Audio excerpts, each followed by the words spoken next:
Olá, gente, boa noite. Vamos dar início ao nosso terceiro encontro. Na aula passada, eu estava comentando sobre... Quer dizer, nas aulas anteriores, a minha ideia é fazer uma linha do tempo sobre a questão da sustentabilidade. Então, nós paramos aqui nessa obra, eu comentei sobre essa obra, que é a obra principal da década de 70, ela trabalha com essas variáveis, né? A população, a industrialização, a poluição e o uso dos recursos. É o primeiro grande diagnóstico realizado em termos globais sobre a situação do mundo. Então, são essas... eu vou mostrar para vocês ainda alguns impactos que derivaram desse contexto aqui, tá, gente? Para nós compreendermos bem como é que a sustentabilidade, a história, né, da sustentabilidade, e depois a gente vai ver o impacto disso no sistema jurídico, em todos os sistemas jurídicos mundiais. Como eu falei também já, né, é a partir daqui que vão aparecer todas as normativas, em termos constitucionais, tratando da questão socioambiental.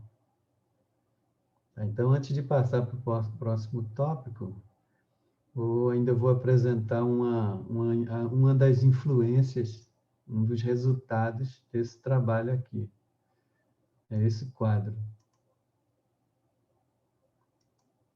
Bom, esse quadro, na realidade, ele está nesse trabalho do relatório Meadows, e ele quer mostrar o seguinte: nós temos aqui um gráfico, né, com os dois eixos, o eixo vertical, que é o espaço, e o eixo horizontal, que é o tempo. Então,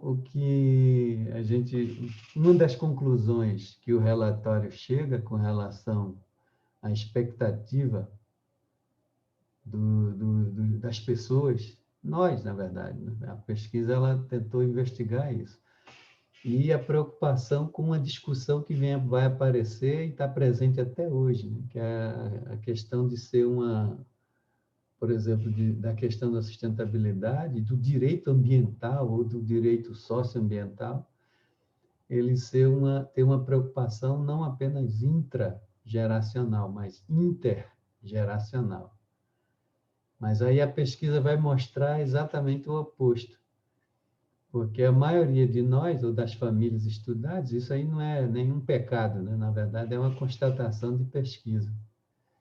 O que se comprova é que a nossa preocupação ela é muito mais no curto prazo. Então, quando dá o cruzamento, né, entre essas variáveis e essas variáveis aqui, ó, vai predominar sempre o curto prazo, que é o interesse nosso, primeiro com a gente, com o nosso próprio nariz, não há mal nenhum nisso, né? Com a nossa família, aí depois é que vai se alargando isso, mas vocês percebem que onde tem mais pontos é aqui, ó, e onde tem menos pontos é exatamente a questão intergeracional, a preocupação com as gerações futuras. Só tem uma bolinha ali, ó, que é exatamente a escala de tempo e de espaço mais larga. Seriam exatamente as políticas de Estado, né? As visões de governo com longo prazo, o cara não pensar só na eleição. E a gente, como indivíduo cidadão, a gente tem uma preocupação com a formação dos filhos, com a formação dos netos, com a preservação, com a redução de consumo, com uma produção mais sustentável, né? Entendeu? Então, a gente vai notando que os interesses eles se concentram mais por aqui, ó. que é o curto prazo, né? Então, esse é um dos fatores de insustentabilidade, porque a gente não consegue, é muito difícil, ou não é muito comum você encontrar pessoas que tenham uma visão civilizatória, né, de longo prazo. O cara está preocupado mais com a questão mais próxima, né? O interesse mais próximo. Então, aqui a gente vê ó, os próximos anos, a duração de uma vida vai alargando, e a duração de vida das crianças. É isso que é para a gente compreender o que significa a intergeracionalidade. A gente, pensando mais perto do nosso nariz, a nossa preocupação é muito intrageracional. A gente não está preocupado para além disso. Então, do lado de cá, nós teríamos os negócios, tudo mais perto. Depois, a ideia de nação, a ideia de mundo, uma preocupação mais global do que uma preocupação local. E aqui também deriva daquele contexto um quadro com os movimentos ambientalistas. Então, eu organizei para a gente compreender o que apareceu, qual foi a influência, né? Por que começou a aparecer o debate, a preocupação com os limites do crescimento e com a crise socioambiental. Então, nós temos aqui os grupos, os movimentos que vão aparecer, né? O movimento sobre a preservação da natureza, que apareceu no hemisfério norte, nos Estados Unidos. E o que eles tinham? Eles eram muito mais conservacionistas, preocupados com a preservação da natureza, estrito sensu. Então, o maior inimigo deles, o maior adversário, era o desenvolvimento não controlado, que é o crescimento ilimitado. Ele só muda o nome, na verdade. E o objetivo, a vida selvagem, você preservar, aquela ideia de você preservar determinadas espécies, determinados ecossistemas, sem muita preocupação com o humano, né? Com a presença antrópica. Depois, o segundo grupo, a defesa do próprio espaço, não no meu quintal, que tem um termo em inglês que é o NIMBY, né? É a sigla NIMBY, é Not in My Backyard. Nunca, não no meu quintal. Então, você vai se preocupar com o meu... A gente se preocupa, os grupos, né? Esses ambientalistas, eles vão se preocupar muito com o local mesmo. É como você, por exemplo, pensar hoje a ideia do lixo da tua casa. Você não quer a gente não quer no quintal da gente, na frente da casa também da gente. A gente quer que botar o lixo e o lixo suma. Então, é um pouco por aí. Not in my backyard, não no meu quintal. Então, eu não quero saber de... não importa para onde que vai esse lixo, mas eu não quero ele na frente da minha casa, porque eu quero a casa limpa e tudo mais. Se a gente pensar isso numa escala maior, numa escala de países, qual era o problema? É que os países mais ricos, eles produzem, evidentemente, muito mais lixo, né? Por conta do consumo. Então, o que acontece? Eles não querem indústrias sujas, em função até dessa pressão desses movimentos. Então, eles passam a exportar lixo. Então, os países pobres como a África, até o Brasil também, recebendo navios com uma montoeira de lixo. Pouca gente sabe disso, né? Mas é um pouco dentro dessa. Você limpa o seu quintal, mas você não se preocupa com o vizinho. Por exemplo, na fronteira dos Estados Unidos com o México, ocorre muito isso. Porque houve muita pressão de parte da comunidade desses grupos com relação às indústrias sujas, às indústrias poluentes, e os países e os Estados Unidos tiraram essas indústrias, por exemplo, a indústria de papel, de celulose, que é muito suja. Então, eles não querem no quintal deles. Então, eles mandaram para a fronteira com o México. Tem uma cidade chamada Juárez, que é uma cidade extremamente violenta, é como se fosse um depósito de lixo. E ela fica na fronteira, mas do lado do México. Então, os caras levam todas as indústrias para lá, essas indústrias sujas para lá, com o discurso de que gera emprego, né? Porque você vai gerar, e realmente vai gerar emprego, embora pague-se muito mal, sem direitos, com poucos direitos garantidos, em termos de... Porque tem muitos grupos indígenas ainda que perderam as terras na América Central, e principalmente no México, e eles vêm para cá e eles arranjam são usados como mão de obra aqui. Mas, veja, só para vocês perceberem o cuidado quando a gente fala até nos ambientalismos, principalmente esses ambientalismos criados no hemisfério norte, né? Os primeiros foram importantes, foram muito importantes, mas aqui a gente já viu os problemas que eles geraram. Resolve a questão local, mas não resolve do vizinho, não existe uma preocupação nem com a vizinhança, entendeu?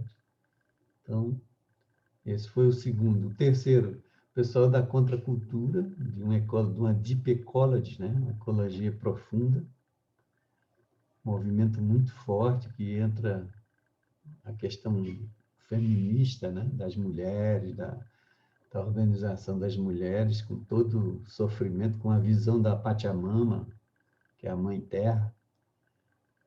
Teve uma influência muito forte e já é um movimento basicamente essa contracultura significa contra a cultura do consumo exagerado, né? Do limite do crescimento ilimitado. Então seria uma contracultura, uma...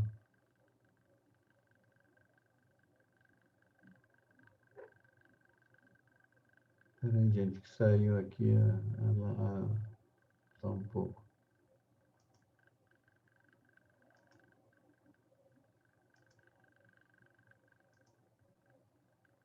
Isso aqui.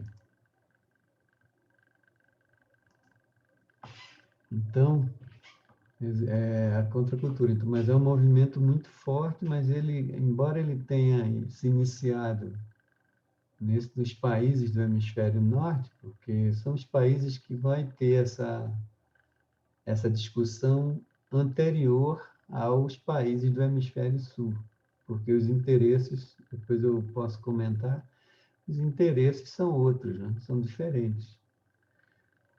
Então, é um movimento muito importante.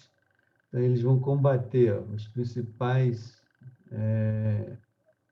adversários. De novo, o industrialismo, porque junto com a indústria vem toda uma questão de uso de água, né? De muita água, dos recursos naturais, como eu expliquei na aula passada. Recursos naturais, a questão do patriarcalismo, porque o patriarcalismo é o grande adversário do ecofeminismo. Então, como que as mulheres elas precisam enfrentar, além de tudo, a violência dos machistas, né? De uma civilização marcada e orientada pelo patriarcalismo, que é o que tem de pior, né? Dentro da história do Homo sapiens, é isso, porque isso sempre foi e continua sendo um obstáculo à emancipação das nossas mulheres. Então, era uma luta que não era só uma luta do ponto de vista ambiental, estrito sensu. É uma luta política também, uma luta econômica, uma luta cultural, uma luta espiritual, porque nesse movimento vão aparecer vai se projetar muita liderança feminina, sem precisar de ter homem mandando, querendo dar ordem nelas, né? Então, realmente é de extrema importância esse movimento aqui. Bom, aí depois vem o Save the Planet, que vai dar origem ao Greenpeace, que é uma das grandes entidades internacionais que até hoje está muito presente, com atuação muito forte. Então, esses daqui já têm uma luta muito mais global, tanto é que eles continuam muito firmes hoje no mundo todo. É uma luta pela causa ecológica, e se inicialmente eles tinham uma preocupação muito próxima disso aqui, da vida selvagem, com o passar do tempo eles foram ampliando o foco de crítica deles, né, ao limite do crescimento. Então, hoje eles têm atuações muito fortes em tudo que é região do globo. É uma organização realmente uma das mais poderosas, e o principal adversário dele é aquele nosso inicial lá, a questão do crescimento. Um desenvolvimento global desenfreado, o runaway world, né? Que é um mundo desenfreado. Então, eles não têm... Esse é o principal adversário deles. Vejam que muda o nome, mas o adversário é o mesmo. Né? Como é que não dá, na perspectiva desses movimentos aqui, a mensagem é clara, não dá para continuar do jeito que está. Não dá para continuar, imaginar uma geração futura dessa forma, que nós estamos inviabilizando não a Pachamama, né? A Terra, que ela é muito forte, ela vai sobreviver, mas nós estaríamos inviabilizando a nossa própria vida, a vida humana, que é muito frágil, como eu já expliquei. Então, nós somos uma espécie que se apresenta cada vez mais, nós somos 7 bilhões, como se fosse uma praga, né? Só que alguns desses homúnculos, eles são mais agressivos, porque tem uma pegada ecológica maior, por conta da maior produção, do maior consumo. Então, tudo isso aumenta a resistência e a organização desses grupos, que são fundamentais, né? Porque se deixar, essa turma aqui já avança de forma muito agressiva em relação aos recursos e tudo, né?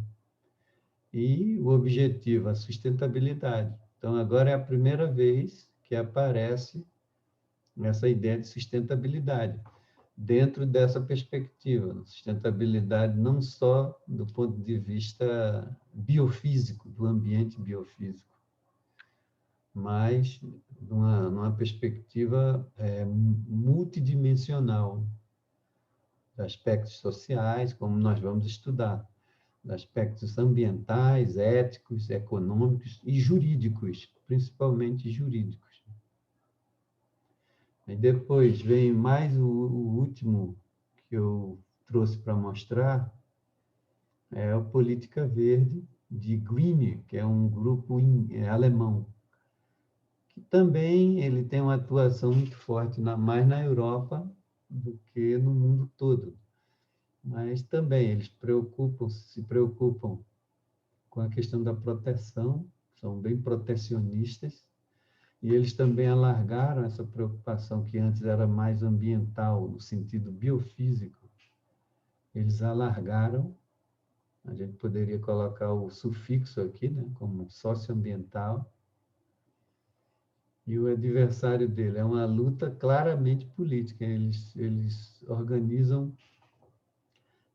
os partidos, né, partidos para atuar na produção de leis. Muito inteligente isso, porque se você não atua também nesse domínio de influenciar o legislativo, também você fica com uma luta um pouco inócua. Porque, afinal de contas, nós somos todos, a maioria dos estados catalogados pela ONU, são estados de direito, né? Então, dentro de democracias, umas mais fortes, outras menos. Então, é estado de direito. Então, você tem que atuar também, ocupar esses espaços para influenciar politicamente na elaboração de legislação ou frear legislações que são abusivas em relação à questão socioambiental. Então, é sempre um movimento de extrema importância também, por conta dessa oposição ao poder instituído, né? Principalmente se esse poder ele avança no sentido do abuso do poder e tudo. Então, são movimentos que são como se fossem observatórios, né? Para monitorar as ações, os movimentos legislativos, como se organizam os grupos. Por exemplo, se você pega no Brasil um movimento desse, ele estaria também atuando em várias frentes. Uma delas era dentro da Assembleia Legislativa, né, principalmente da Nacional e do Senado, para tentar observar, né, sempre avaliar do ponto de vista socioambiental para onde que estão sendo conduzidas as leis. Por exemplo, leis que apoiam, que aprovam a liberação de agrotóxicos, como ocorreu no Brasil nesse período de 2019, 2020 para cá, 2019, né, para cá. Então, muita legislação, muito agrotóxico que é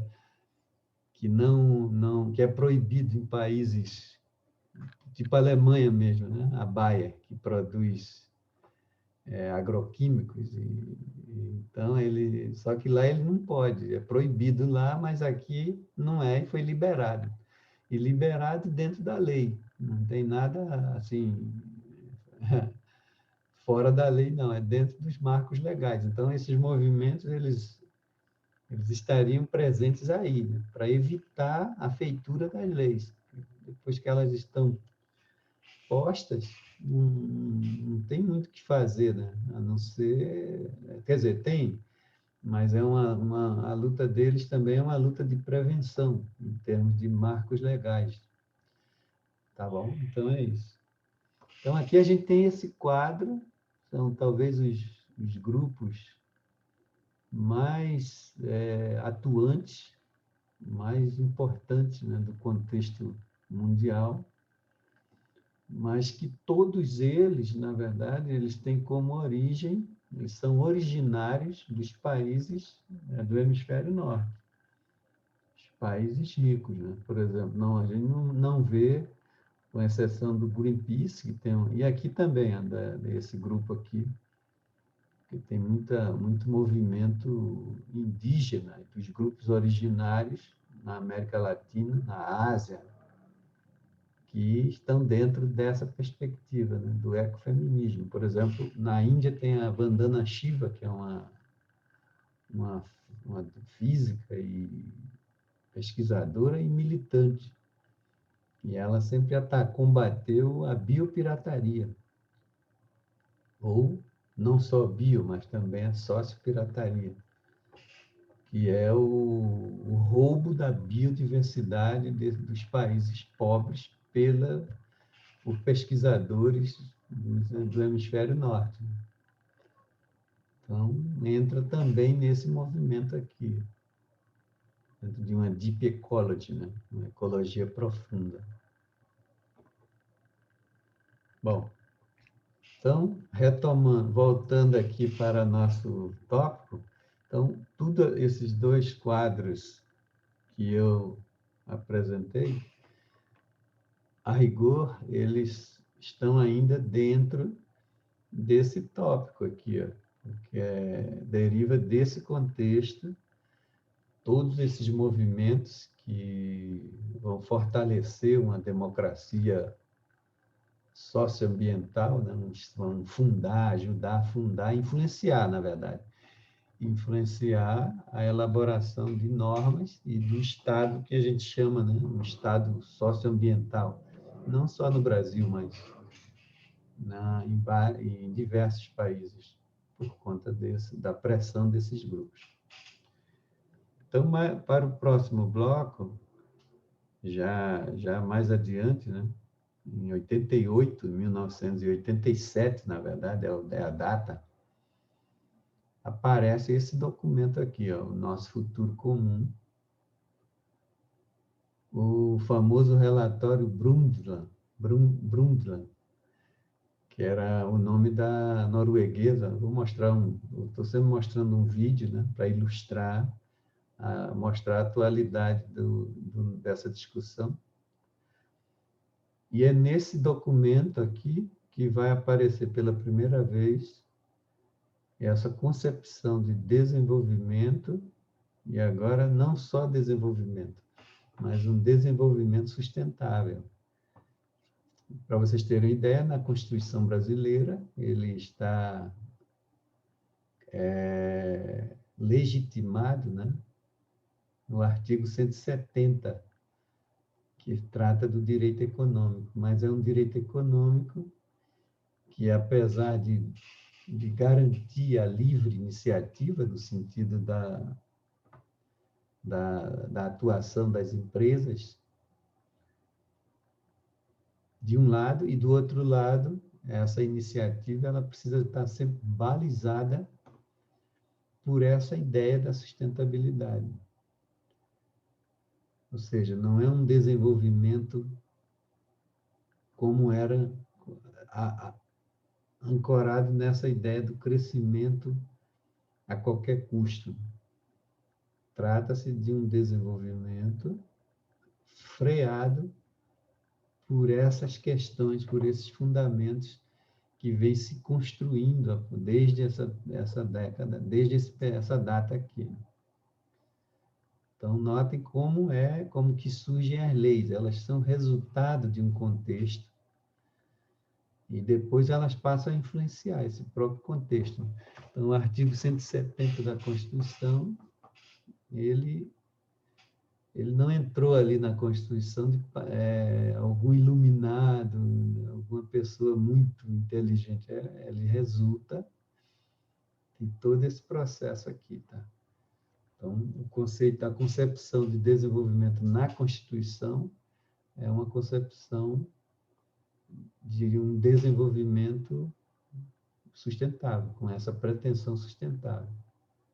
Mas vamos ver o vídeo para a gente ouvir como essa Gro Brundtland, que foi a relatora, né, estava à frente de todo esse relatório, né, de todo esse documento que ficou com o nome dela. Deixa eu só acessar.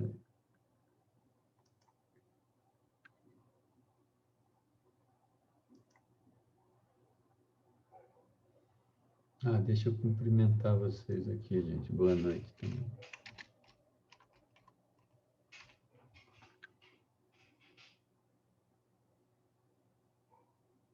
Então, eu vou colocar sempre vídeos curtos, mas são bem ilustrativos, para a gente também ter o contato também e variar um pouco na exposição, né? Usar um pouco os recursos tecnológicos. Deixa eu ir lá buscar.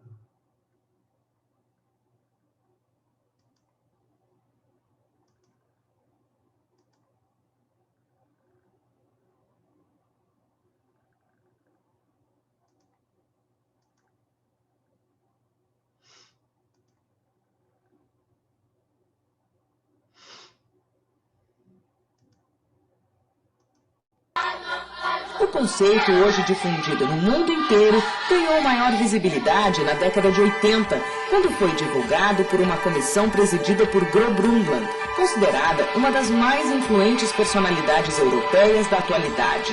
O chamado Relatório Brundtland serviu de base para a elaboração da Carta da Terra, um dos principais documentos da Eco 92, conferência ambiental realizada no Rio de Janeiro. Entre 4 vezes, Gro Brundtland esteve em São Paulo para participar da entrega do Prêmio Eco 2005. Em entrevista coletiva, disse que acredita que o conceito de desenvolvimento sustentável foi compreendido no mundo todo, mas que as práticas para que se chegue a ele avançam muito lentamente. Lembrou que mesmo que os Estados Unidos não tenham aderido ao Protocolo de Quioto, que tenta conter o aquecimento global, mais de 100 países assinaram e ratificaram o documento, na tentativa de diminuir emissões dos gases que intensificam o efeito estufa. Gro previu que com o esforço feito hoje, nos próximos 100 anos, teremos mais acordos rompendo fronteiras entre as nações para trazer bem-estar para a humanidade. Depois da coletiva com os jornalistas, a norueguesa conversou com o repórter Eco com exclusividade. Perguntou a ela por que é importante continuar falando em desenvolvimento sustentável. Ela responde, por causa do futuro do mundo e da humanidade, temos que casar economia com proteção ambiental. Senão, ficaremos sufocados no meio dos prejuízos causados pela forma como o mundo se comporta hoje. Ela diz que a questão climática é um ótimo exemplo para mostrar o que acontece quando você não concilia desenvolvimento econômico com conservação do ambiente. Que não podemos continuar usando energia como se faz hoje, sem que aconteçam as drásticas mudanças no clima que temos observado. A gente está vendo acontecer uma série de tragédias ambientais, os furacões, Vilma, Katrina. E está criando isso uma série de uma outra classe de refugiados, os refugiados ambientais, depois dos refugiados de guerra. Como é que a senhora vê essa situação?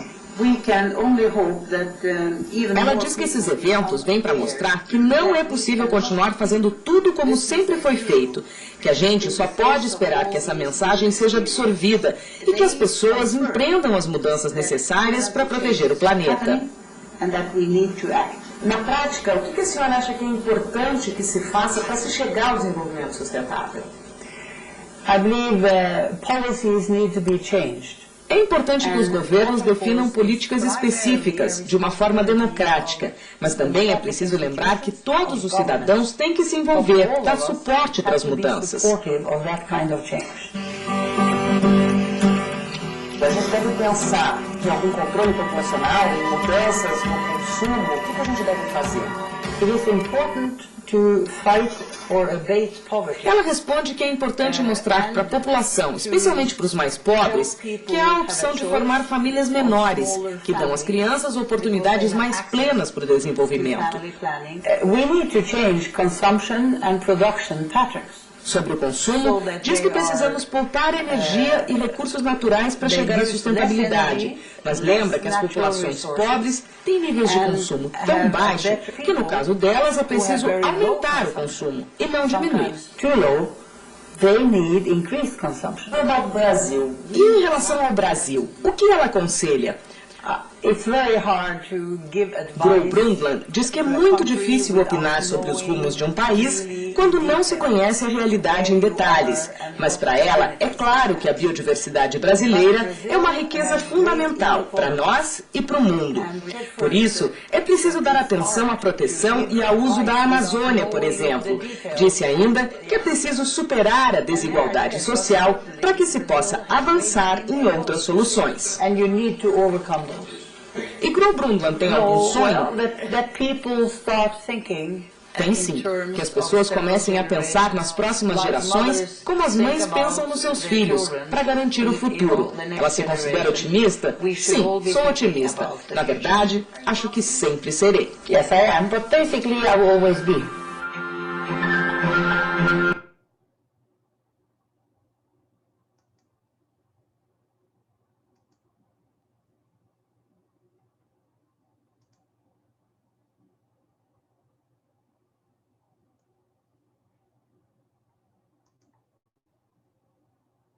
Então, a gente ouviu um pouco de uma das líderes. Ela está viva hoje, e à frente desses movimentos assim, emancipatórios com essa importância, a gente vai percebendo que tem que ser mulheres mesmo, sabe? Porque as mulheres têm inteligência múltipla. Elas não são bárbaros, que nem são a história, a maior desgraceira que tem no mundo é em função das lideranças sempre dentro de uma perspectiva patriarcal. Então, a gente vê isso, é uma luta permanente, mas a gente vê as mulheres hoje em posições-chave, como essa daí. E tem outras situações. As principais lideranças hoje que melhor enfrentaram e estão enfrentando com muita inteligência a questão da pandemia são mulheres. Por conta dessa... acho que o mundo não está melhor exatamente por isso. Porque os homens, eles são muito limitados, né? Até pela história da espécie humana, do macho, né? Do Homo sapiens, que ele não desenvolveu essa inteligência múltipla. Então, a mulher ela tem muito mais capacidade de fazer muito mais coisas de bem feito do que um homem. Isso não é opinião particular, não, é a constatação de muitas pesquisas já que se comprova isso. Os machistas ficam muito ofendidos com isso exatamente porque são limitados. Então, na verdade, o mundo ele vai ser muito melhor gerenciado, as empresas, à medida que são abertos esses espaços para que as mulheres não fiquem assumindo posições secundárias.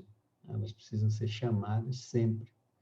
E isso está comprovado. Né? Então, esse é mais um exemplo de todos os avanços que ocorreram a partir desse documento foi por conta da influência, da força, da capacidade política e de estratégica dessa senhora que a gente escutou. E é desse relatório Brundtland que vem, como eu já falei, esse conceito, né? De você, basicamente, o conceito ele vai falar é preciso pensar num desenvolvimento desde as gerações presentes, porque a gente precisa também resolver esses problemas da desigualdade, né? Os problemas do consumo exagerado nos países ricos e um consumo menor e insuficiente nos países pobres. Então, não tem como falar em sustentabilidade se isso permanece. Se permanece assim. Bilhões, quase 1 bilhão de pessoas sem acesso à água, sem saber, sem ter condição de somar, de estudar, de aprender, fazer contas básicas de aritmética, sem conseguir ler, aprender a ler. Ainda temos muitos países na América Central, na Ásia, em que o índice de analfabetismo é muito alto. Na Guatemala, por exemplo, 25% da população ainda são grupos originários e que eles ficaram à margem. Então, não dá para a gente falar em sustentabilidade num contexto como esse. É o que ela está dizendo. Sustentabilidade ela precisa ser construída, mas resolvendo esses problemas, essas questões. Não é só se preocupar em não jogar papel no chão, né? Isso aí é uma preocupação mínima. Na verdade, a questão é muito mais profunda do que isso. Né? A educação ambiental, ela está associada à mudança de hábitos, mesmo, mudança de comportamento, começando pelo espaço mais próximo da gente, na nossa casa, depois você vai ampliando. Então, é um pouco o nosso futuro comum é orientado por essa perspectiva. Aí alguém pode perguntar, mas tem soluções? Tem muita solução. Por exemplo, na produção de alimentos, é possível, sim, produzir alimentos sem veneno, por meio da agroecologia, da agrofloresta. Claro que é, com certeza é. A questão é que não se deu ainda a importância devida. E também os grupos hegemônicos, né, que controlam o sistema de produção alimentar, não deixam. Eles influenciam, não?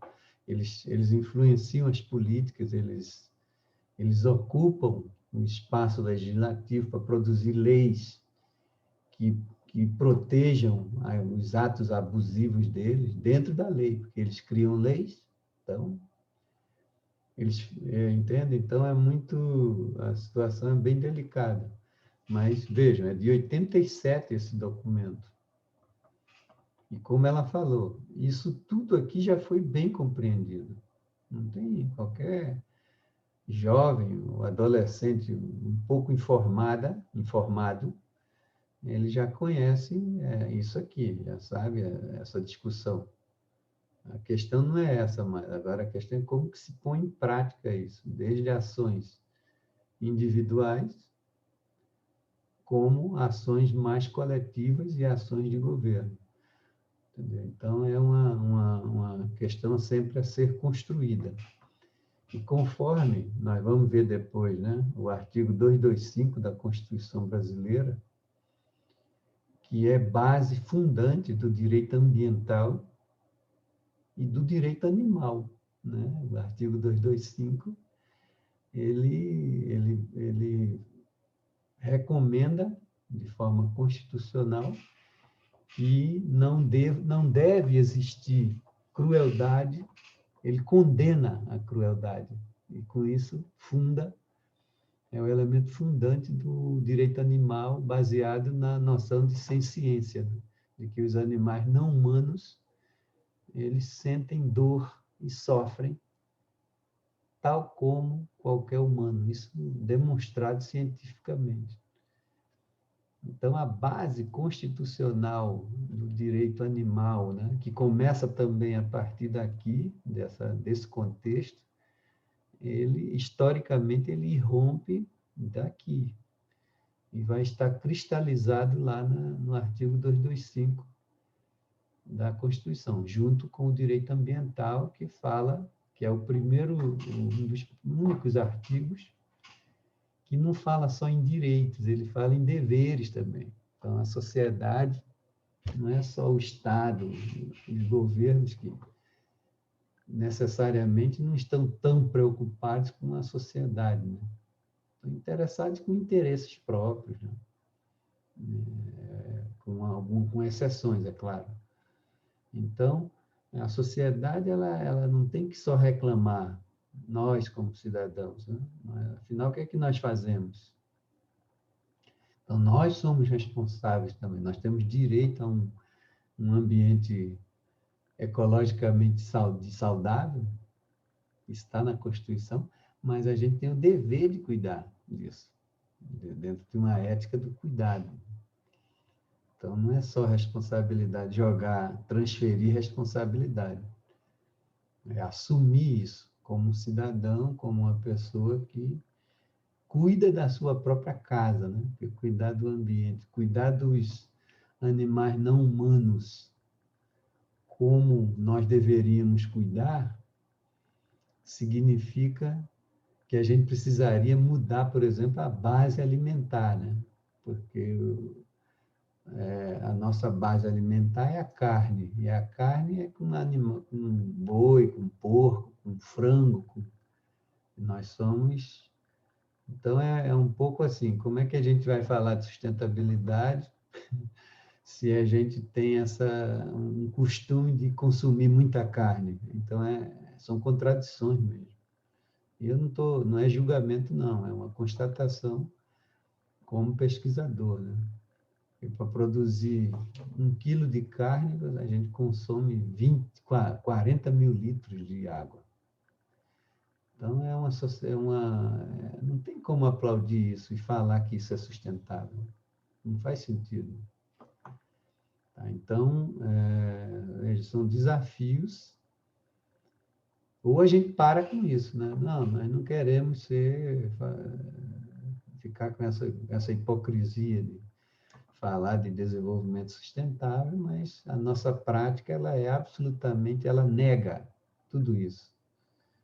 Tá? Então, se a gente pega, por exemplo, o direito animal, ele traz muito problema para a indústria da carne, porque o fundamento é essa questão da crueldade, né? Que é um debate muito forte, que tem inúmeras pesquisas hoje no mundo todo e no Brasil em particular sobre isso. Afinal, como é que a gente vai não ser cruel com alguns animais não humanos? Porque a gente protege, por exemplo, os pets, né? Os pets, tem muitos pets que vivem numa vida boa, numa vida mansa, e tem que viver mesmo. Mas e os outros? Então, como é que a gente... Então, é muito difícil pensar em pôr em prática qualquer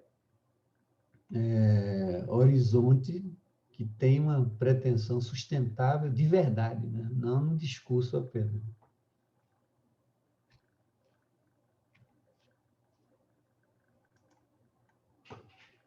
Vamos adiante. Isso aqui a gente já viu.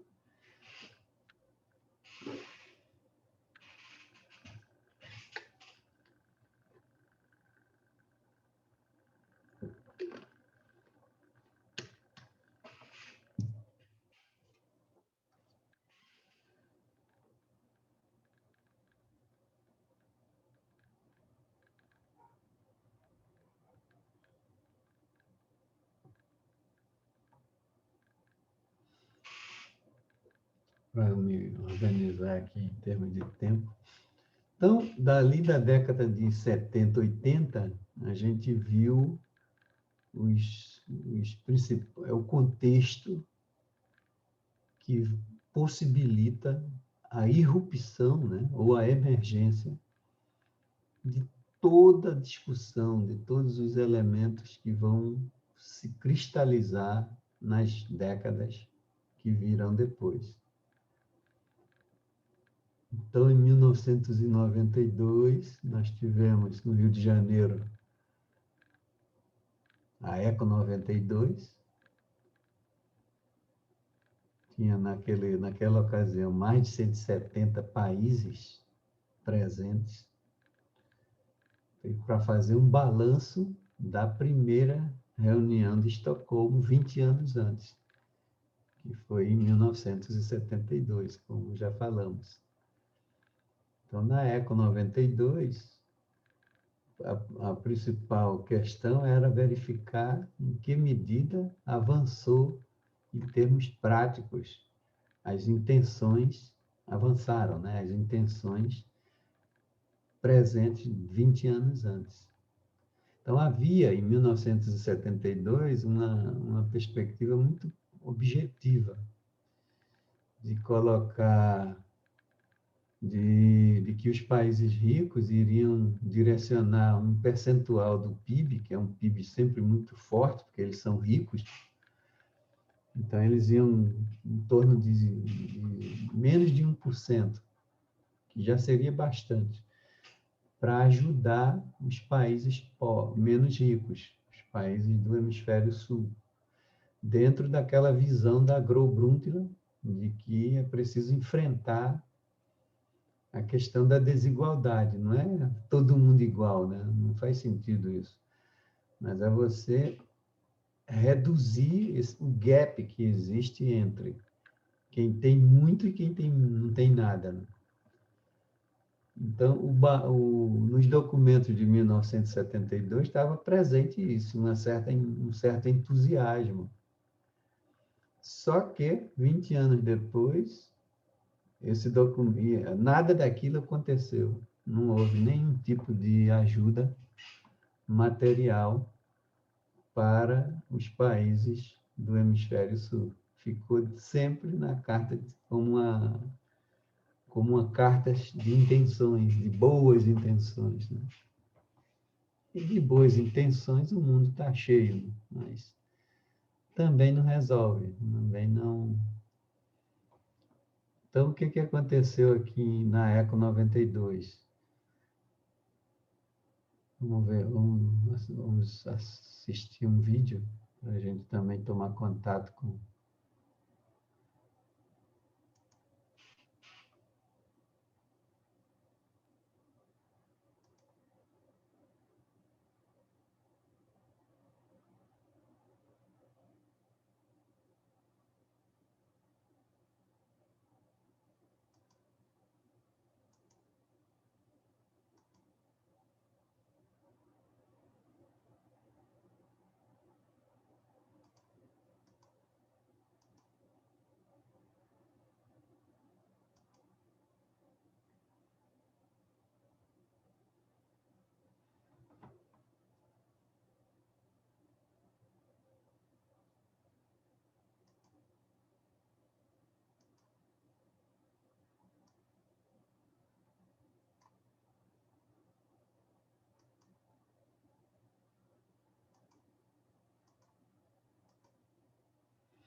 Representantes de governo, cientistas sobre meio ambiente e desenvolvimento. 900 representantes. 3 de junho de 1992, aqui no Rio Centro, tem início a Conferência das Nações Unidas sobre Meio Ambiente e Desenvolvimento.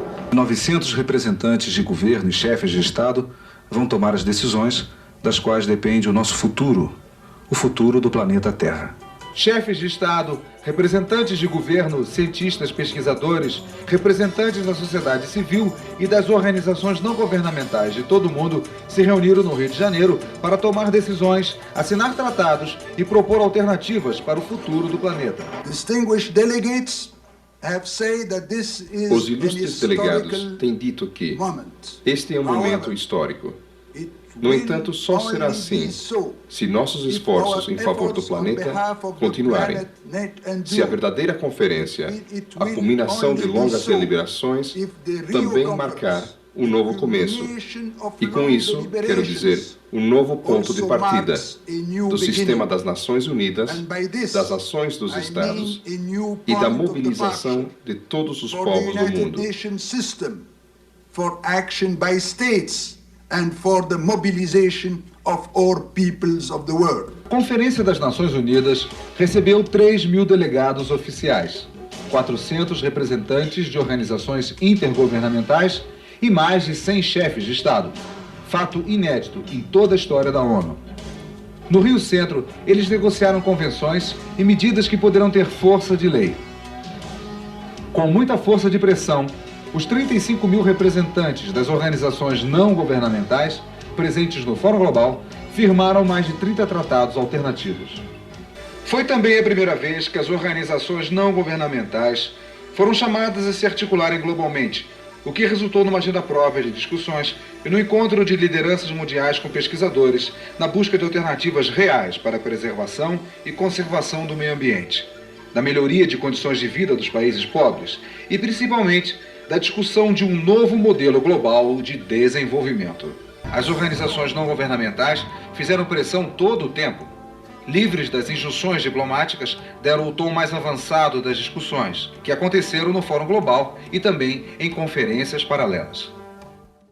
Os Estados Unidos querem ter o acesso de graça garantido aos recursos genéticos que existem nas matas brasileiras e africanas e asiáticas, não querem pagar nada por isso, querem gastar o mínimo em preservar esses ecossistemas preciosos, mas querem poder levar os recursos, patentear os resultados de seu trabalho e só vender de volta muito caro, isso só mesmo assim quando lhes interessa repassar algum produto, alguma tecnologia nesse sentido.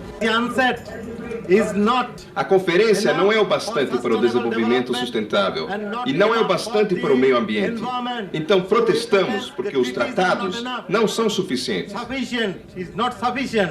Na Rio 92, ficou claro que o mundo hoje se divide no eixo norte e sul, ricos e pobres. E foi no Fórum Global que a voz dos países do Sul, os países pobres, se fez ouvir mais alto.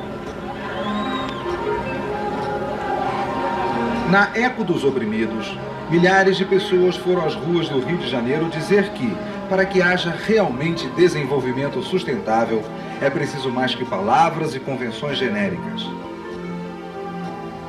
É o Eco dos Oprimidos, então é um grupo que não vê a questão do meio ambiente apenas romanticamente, mas vê como uma questão de classe, como uma questão de avançar a nível da sociedade. Isso, com certeza, fortalecerá o processo democrático e a gente terá mentes sadias, povo sadio, país sadio. Brothers and sisters, I'm extremely happy to be here with you. At one place, is the people come from different religious background, sit together, showing their concern about our world. A presença do Dalai Lama, Prêmio Nobel da Paz de 1989, e líder espiritual e político de mais de 6 milhões de tibetanos budistas, esquentou os bastidores da conferência.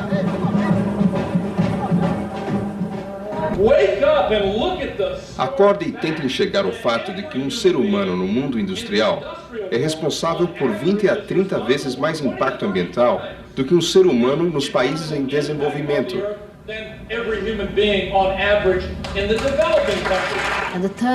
O terceiro mundo, os povos do Sul perguntam: é um futuro comum que queremos? Ou devemos falar de um futuro de gente comum? Or must we, in fact, speak of the future of the commons?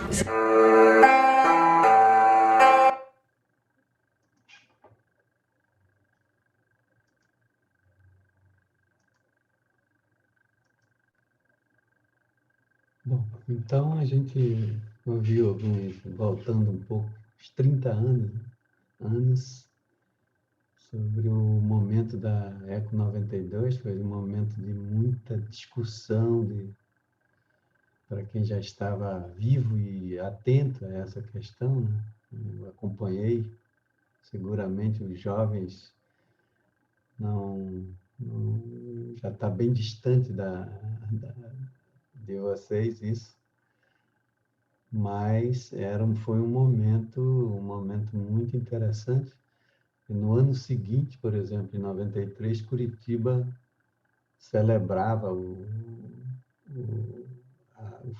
ganhava também um título de capital ecológica, e havia toda uma discussão aqui em Curitiba sobre a questão urbana, que é muito forte aqui em Curitiba, faz da cidade uma referência, e também influenciado por esse momento todo, né? Por todo esse contexto da Eco 92.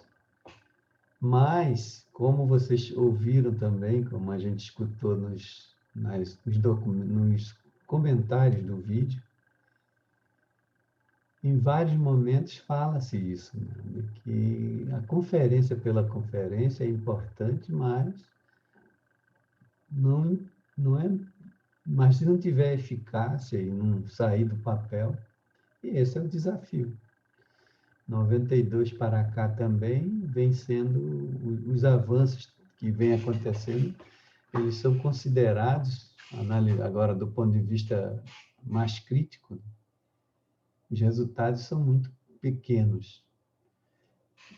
E a prova disso foi esse protocolo de Kyoto,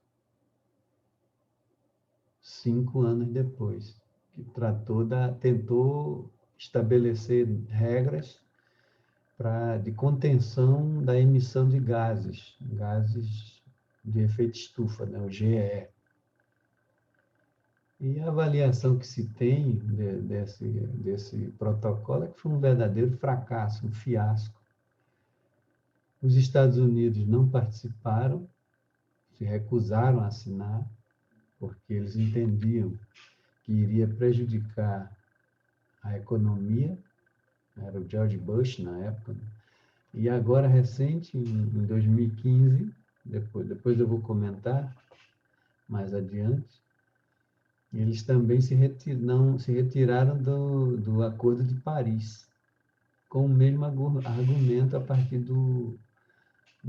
dessa gestão do Trump, que já saiu, né? O Biden, quando assumiu, uma das primeiras coisas que ele fez foi voltar para o Acordo de Paris, recolocar os Estados Unidos nesse contexto, por ter outro entendimento, né? Entendimento de que os Estados Unidos são fundamentais, é o segundo maior produtor de gases de efeito estufa e tem responsabilidade, sim, sobre isso. Então, esses são os pontos, né? Aí vamos encerrar, gente, e na outra aula a gente retoma a partir daqui, do protocolo de Kyoto.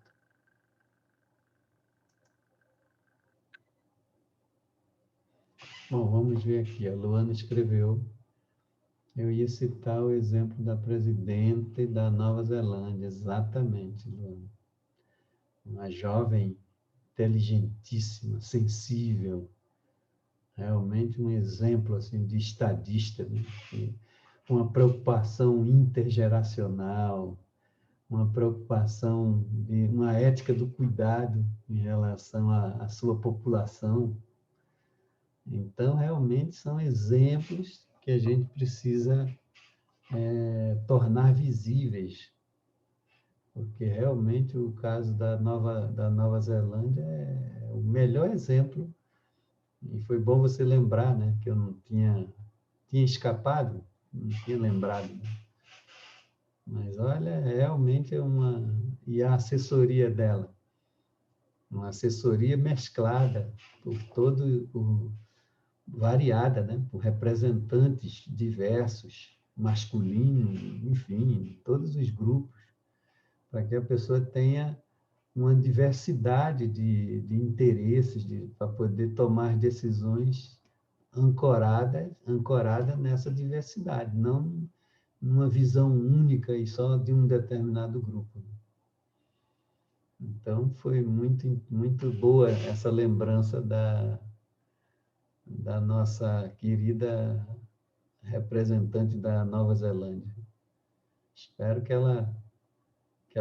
ela continue, né? E se ela não continuar, que os próximos, seja homem ou mulher, mas provavelmente tem que ser mulher, gente. Para mim está muito claro isso, que dê continuidade a esse tipo que só traz esperança, né, para o mundo. E a gente, no Brasil, com essa coisa machista, patriarcal, nós estamos muito longe, né?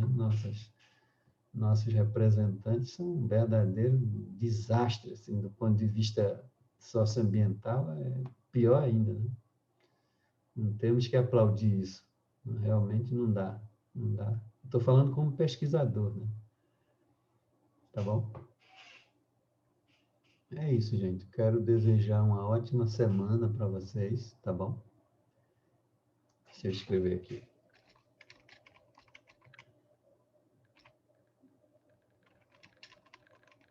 Se cuidem. O momento é delicadíssimo no Brasil. Nós só conseguimos vacinar 8 milhões de pessoas, não chega nem a 10%. Então, nós estamos que nem uma carroça, né, no enfrentamento desse momento. Tá bom. Tá bom, gente?